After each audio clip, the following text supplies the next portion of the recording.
This, however, is one of the very few deep-seated fears in a story about that in particular.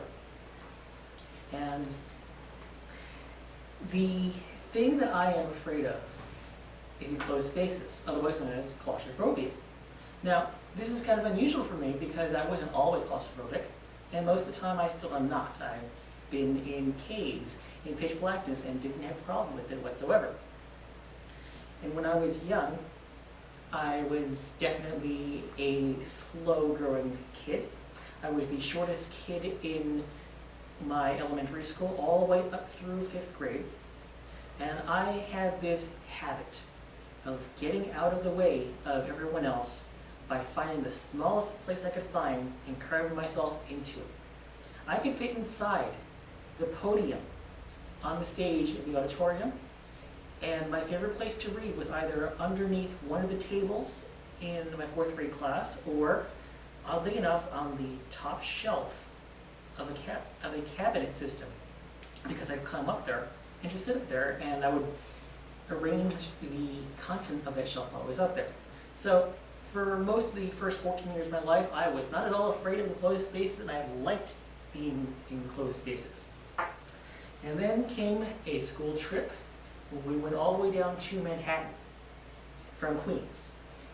Now, Queens to Manhattan in New York City is about an hour and a half by train on the New York City subway system.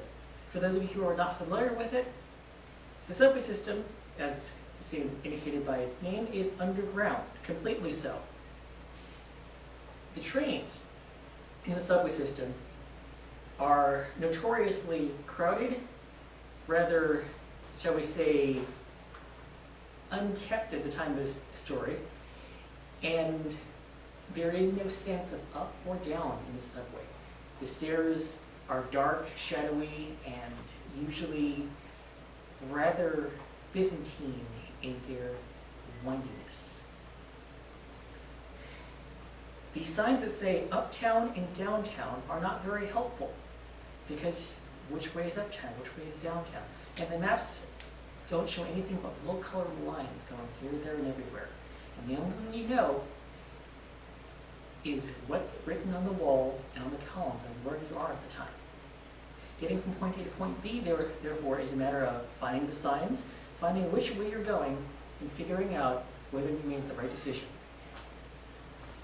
I had gotten separated from my school trip class because I was foolish and was reading a book on the train, so I didn't notice when everyone else got off. And suddenly I was standing there on the platform, not by myself, but in a giant crowd of strangers. And my class was gone, and I had no idea where they had gone. And there was just a sense of never finding my way home because I was stupid and didn't pay attention. And everyone else was crowding on trains and crowding off of trains. And I thought, do I get on this train or do I wait for the next one? Knowing the next one was maybe another half an hour, 45 minutes, an hour. Which way do I go? And I got on one wrong train and ended up in a worse location. And you would wait off the train, you get up the stairs, and there are 5 signs going to each of the other 5 arms of the train. And it just got more and more confusing. And to this day, looking back, I think, why did I have a problem with this? Because you can just look at the map.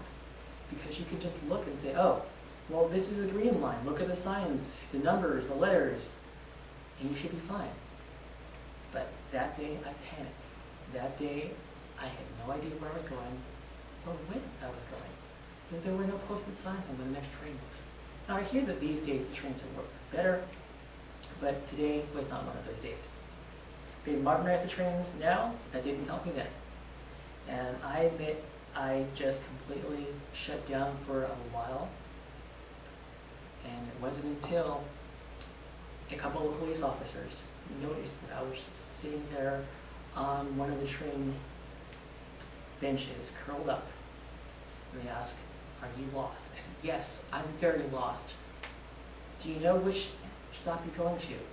No, I don't. I was following everyone else. Do you know where you came from? And I gave them my address.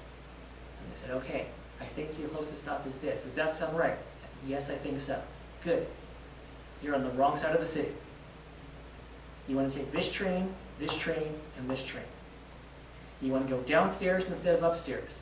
You want to make sure that you don't take the express train because it'll get you to the wrong stop. Can you remember that? No. Bear in mind I was 14, and I was still panicking. One of them wrote it down for me on a piece of paper. One of them actually offered to come with me. And I said, no, I have to do this by myself. I thank you for your help. I have directions now, and if I don't do this myself, I will never be able to live for myself after this. I'm already ashamed that I got lost, that I messed up, and that I almost burst into tears more than once. But all I needed was a set of directions. It took me another hour and a half to get home, but I made it home, and I was so overjoyed that I made it out of there alive that I didn't even mind getting yelled at the next day from my teachers who were panicking because they'd lost a kid and they didn't know how. The point is that no matter how much you overcome your fear of something, the fact that you realize you're afraid at all does in fact change you. And there will still be days that when I get told, take the train somewhere, I say, no, thank you.